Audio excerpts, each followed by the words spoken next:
Here's a bit of background on me, 37 male, and my wife, 37 female.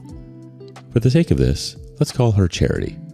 We met in college when I was a freshman. I was still trying to figure out what I wanted to do with my life. Meanwhile, she had it all together. She was super focused and driven and already had a clear plan for life. She wanted to be an academic, which to the me from back then, honestly, was pretty impressive. The girls I had dated before then, all they wanted was just to have a good time, nothing serious. But Charity, she was different. From day one, she was all about the future, thinking ahead and making things happen. That's what really drew me to her. I wasn't used to someone who had their life so figured out so early, and I realized I needed that kind of good influence around myself if I wanted to be serious with life. She had the confidence like she could handle anything that came her way. She didn't just go with the flow. She made things happen. It wasn't long before I realized I was really into her, not just because she was ambitious, but because she made me want to step up and be better too. So yeah, our dating phase? It was quick and full of that kind of youthful passion I wish I still had now if I'm being honest. Things got intense real fast. Everyone around us already knew we had the potential to get married if neither of us messed things up. My friends used to tease me about that, and I just had to hope back then that I wouldn't be the reason things got messed up. Now that I'm a parent, I was what I would call a rascal, so I didn't have the most faith in myself. About a year into the relationship, Charity found out she was pregnant. Definitely not part of the plan. We weren't ready for it at all. Charity didn't want to keep the baby. She felt like it would totally mess up her career plans. And I get it. She had big dreams. But I'm not the type to push for a termination, and neither were our families. She respected her parents so much, and I think they swayed her decision more than I could have. So, we ended up keeping the baby, and that's how our first son came into the picture. Going through all this took a drain on me. I had to put a lot of my own stuff on hold to make sure Charity could finish her degree. I didn't want her to look back and resent the kid because she had to give up on her goals. I passed on a lot. Time, some great opportunities, and even a solid job offer out of state. But I believed in her, in us, in what we were building, so it felt worth it. Plus, I had been on the side of not terminating, so I knew I'd have to make some sacrifices. We didn't get married right away though. Our son was born first. Charity was into the whole idea of a white wedding dress. She had a flat stomach to go with that white dress. So we waited.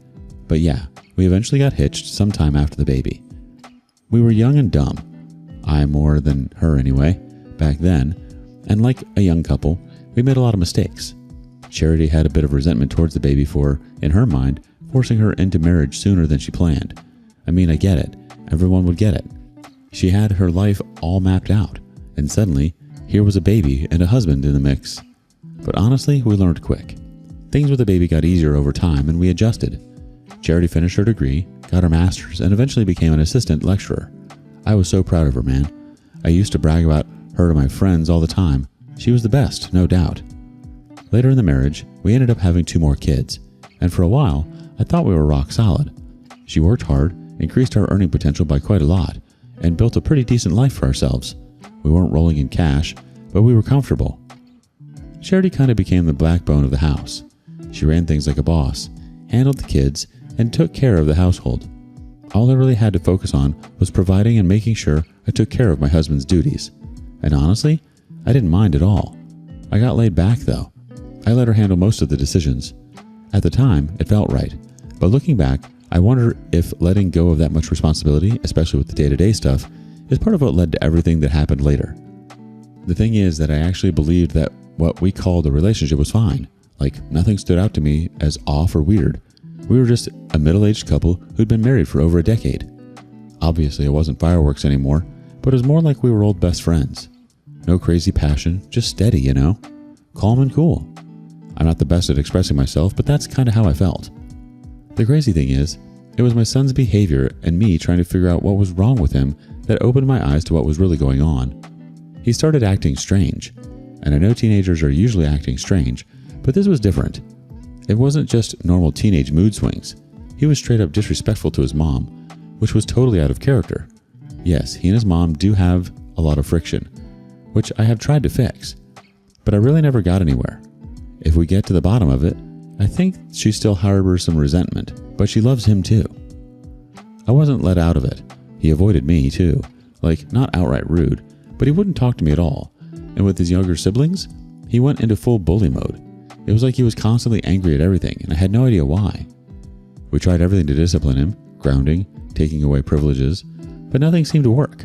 I even considered the belt, like how I was raised, but decided that would make things worse. He was just angry.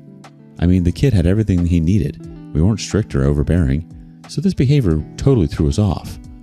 It got so bad that my wife even started suggesting therapy. That's when I realized I needed to step in and do something more drastic to figure out what was going on with him. I talked to a few friends about it, and after hearing what they had to say, I decided to take a day off of work to really sit down and talk with my son. I even called his school to tell him he was sick, just so we could have the day to ourselves. Later that day, I went to his room to talk. You know how it is with teenagers, but after a lot of back and forth, my son just blurted out something I never saw coming. He said his mom was cheating on me. I swear at first I laughed it off. I had known her longer than he had been alive, and I really felt like he hated her for some reason, and that was his nuclear option to ruin her life. She was always either working or handling stuff at home. When would she even have time to cheat? Between her work, picking up the kids, and running errands, I didn't think so. So it just didn't add up. But my son wasn't joking. He looked dead serious. And that's when I knew I had to really listen. As much as he could be disrespectful and rude, I didn't consider him a liar. In fact, he tended to tell the truth a bit too much, so I was suddenly worried. He told me that his mother had been seeing one of his teachers at school. My boy had skipped out on school with his friends and saw them together, and not just in a casual way. According to him, their whole vibe was off. Like it wasn't just a teacher-parent thing. I was completely stunned. I kept asking if he was sure, if maybe he was mistaken, but by this point, my boy was in tears, which was a lot more vulnerable than I had seen him in ages. He was adamant. He'd seen them together more than once, both in her car and outside of school. That's when it clicked. All his weird behavior, the anger, the way he'd been acting out, they were all because of this. He even told me he thought his mom never wanted him in the first place, that she treated him differently from his siblings, and he'd been holding all that resentment. He said, adding to what he's been seeing, he hated her more and was mad at me for being stupid and clueless, for not seeing what was happening right under my nose. Even though I was shaken, I wasn't ready to jump to any wild conclusions. My child just made a huge accusation that might affect our family dynamic and potentially destroy it beyond repair. But I wasn't about to just dismiss it either. So yeah, I'll admit, I kind of played into his anger. I asked him if he could get more info, like maybe there was a way to dig a little deeper. It wasn't my proudest moment, but I needed to know the truth. Maybe I was too much of a coward to do it myself. Also, I had hoped by having him do the investigation, he would be able to prove himself wrong if possible, and maybe let go of this anger and see that she truly loved him. I hoped to use that to heal up any wounds he had. The plan that he had was pretty simple. Check her text conversations and call records. She wasn't extremely tech savvy, so I personally doubted that she'd delete any evidence. The thing is, it would have been super suspicious if I went snooping around her phone myself, so I had my son doing it for me. He was already acting mad at me and rude to her, so I figured she wouldn't suspect anything. All he had to do was take screenshots and send them my way. But then my boy came up with a different idea. He suggested using some kind of spyware to track her phone. I'll be honest, I didn't know a thing about this stuff, so I just left it to him. He did all the digging and, well, he sent me proof. While he was working on all that, I started paying more attention to Charity. Funny enough, she wasn't coming home late or acting shady in any obvious way. No weird excuses, no sudden work trips, nothing like that. She just had more meetings at work, even on weekends, and she'd go to her office almost every day to prep for lectures. She didn't act distant or defensive, as you hear about in all those cheating stories that we read in here. In fact, every time I asked her about her schedule, she had a totally reasonable explanation. At that point, before Jason got everything set up with the spyware and sent me the evidence, I was this close to getting him to stop the investigation. But thank God I didn't. I have seen the messages. I read through them, and it's all there. How they met or developed feelings for each other is something I will never know. What I could see is how they talked about sneaking around, meeting up during work hours, and even their feelings for each other. I couldn't bring myself to confront her. I just sat with it. For what pushed me to write this is the part when she started talking about leaving me. But here's the kicker. He wasn't into that idea. He didn't want her to leave me. He liked the way things were, sneaking around, keeping it casual. He wasn't interested in marrying her or building a life with her.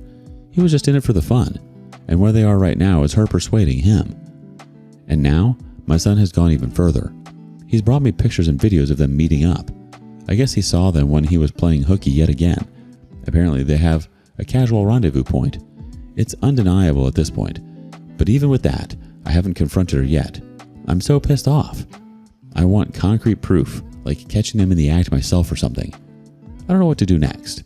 I have to think about the kids, and knowing that her son has seen the kind of sleazebag that she is should be enough punishment. People always talk about how divorced partners shouldn't turn their kids against the other parent, but the good thing is, I don't need to worry about that, and now I actually feel worse about giving my son so much crap about his attitudes. Edit. I've been told about 1,000 times already that I'm an a-hole for leaving the dirty work to my son. I agree. I know I messed up on that part, but I think I was so blindsided by the accusation that I wanted it to be wrong. I didn't want to do the digging myself and find the answer I was afraid to find. So I did the cowardly thing and left it to him. If I had another chance at all, I wouldn't have done things that way. Even though it's not her name, I have to say it. With a name like that, you'd think she'd be giving, not giving it away to her kid's teacher during office hours. I know. Anyway, your son's behavior was a red flag that something deeper was going on, and while using him to gather evidence might not have been the best approach, it's clear you were trying to get to the bottom of things without making any rash decisions. Sure, maybe not the best parenting moment, but hey, desperate times call for desperate measures. Update. Thanks to all your comments and advice. I decided not to confront her and I made the choice to go straight to a lawyer. I collected everything, messages, timestamps, screenshots, and sent it all to the lawyer. Turns out her work commitments were really meetups with the teacher. The worst part? She involved our kids in her lies. She would tell my boy and the other two that she had important work stuff to attend when, really, she was sneaking off to see Chris, even when the kids needed to spend time with her. My lawyer was great. He immediately started working on the divorce papers and he said all the evidence I had gathered was enough. So between the last time I wrote and now, I had my son install the app he was using to track her messages in my phone, and I got him to delete it from his phone. Thank God for that, because they graduated to sending themselves nudes and thirst traps. How convenient for me. The worst part is that some of the days where they'd send all those things to each other, she'd come back and be unable to keep her hands off me. I knew it wasn't me she wanted, so I always came up with some excuse. My lawyer also said, in cases like mine, if I could prove she was not only cheating but also neglecting the kids in the process, especially if that neglect came as a result of her keeping her affair alive, it would give me a stronger case for custody. The lawyer also mentioned that involving the kids in her lives could make a much better case for me. As for the money, since we both earn about the same, it would likely mean no need for alimony. My lawyer advised me to keep track of anything spending related to the affair that could be proved through her text messages, as that could affect the division of assets. Any financial support Chris received from her could be used in my favor. There were quite a few gifts from her to him. The lawyer had already prepared all the papers for the divorce, and I was planning to pick them up later that week. But I learned that she planned to meet Chris for lunch. For reference, she said she had to meet with some master's students to help them out with their research. A few days earlier was our youngest child's birthday, so my wife's sister and mom were around to celebrate. I was so pissed that she didn't even hesitate to make plans with Chris despite her own family being around. So I asked that she join us for lunch, hoping she'd scrap her plans, but she refused, even when the kids begged. That was when I knew I was going to go scorched earth on her. I think that made me so angry that I couldn't wait until the papers. Better I told my kids and relatives that we should go have lunch either way without her. The thing is that I was going to take them to where she was going to. It was way out of the way, in a city like an hour out from our town, which was why she liked to go there to meet with Chris. She must have thought there was no way in hell that I would ever catch her there. I wanted her to feel the kind of humiliation she'd been putting me through, and I wasn't doing it alone. I know a lot of you will disapprove, but I wanted my children to see who their mother was. They were all old enough for it. I wanted them to understand that it wasn't my fault when the divorce inevitably happened. That afternoon, we got to the restaurant and sat at a table where we could see the entrance. A few minutes later, we had already started eating, and she walked in, arm in arm with Chris. They were all over each other. My blood was boiling, but I kept it together. I wanted her to walk straight into the mess. My daughter, the youngest, saw her first and instinctively called out and said, "Mom's here," before she seemed to realize that the setup wasn't right. Charity looked up, saw us all, and froze. I gave her a little smile and let the silence do the work. She came up to us and tried to stumble through some excuse, but it was pathetic. The damage was done. Our kids were there. Her sister was there. Her mother was there. I didn't need to say a single word at the restaurant. I just shook my head to her and walked out with the kids, 2 of whom were extremely confused, leaving her to deal with the humiliation and fallout. The look on her face was priceless, but it didn't undo the damage. Her mother and sister stayed back for a bit to talk to her. I don't know what was said, but they eventually came and joined us in the car, with nothing to say. Her sister was fuming. When we got home, Charity tried to apologize, but it was way too late for that. Everybody was giving her hell. The next day, I gave her the divorce papers. She was stunned. I think she almost lost her mind because maybe she only just realized at that point how heavily she had messed up and what had been at stake. My lawyer made sure the terms were airtight. She didn't get a dime, and I pushed for full custody of the kids. I didn't win in that regard because the belief was that her cheating didn't necessarily discredit her entirely as a parent, but it was still in my favor with 70-30 custody. The beautiful thing is that she really didn't put up much of a fight. Her sister in particular put a lot of pressure on her because of what she had done. Her sister had struggled with partners, and to her, we had something good.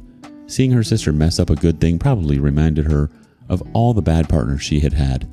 She is miserable. At least that is what she recently told her friends. And that is what they told me. Apparently, it was an attempt to see if I'd forgive her and make me feel pity. But I'm way too far from pity. The school district didn't want to deal with the bad publicity from a teacher sleeping with the married parent of one of the students, so they let Chris go in an instant. That felt good to me. The kids are still processing everything. They haven't said much, and I can't blame them. I hate that it had come to this, but I think that a divorce is always better than children living with 2 unhappy parents. It'll always reflect on them in one way or another. Now that things are over, I just hope that we'll all be able to move on from it, and I really hope my children won't be worse off. I want to know that I didn't make a mistake. What's done is done, though, and I'm ready to move to the next stages of my life.